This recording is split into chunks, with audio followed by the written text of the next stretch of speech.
I read it twice, and I understood it.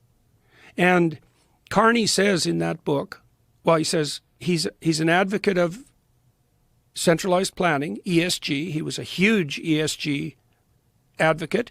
He organized many large corporations to go down this central planning governance route because the market wasn't pricing everything properly. And so central planners had to step in. And BlackRock and Vanguard and places like that were big parts of that. Don't know if they were directly affected by Carney, but it's the same thing. And they've stepped away from that. And he's a big DEI advocate.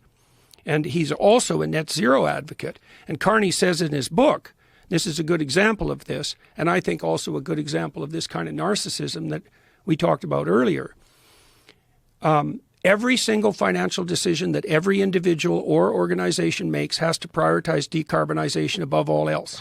Or else, and there will be many, he doesn't say casualties, but he implies that, there'll be many who pay a price along the way, but it's necessary, because you can't make an omelet without breaking a few eggs. And then he says 75% of the world's fossil fuels have to stay in the ground. And this is who Canadians are seriously thinking about electing, right? Why does he say the fossil fuels have to stay in the ground?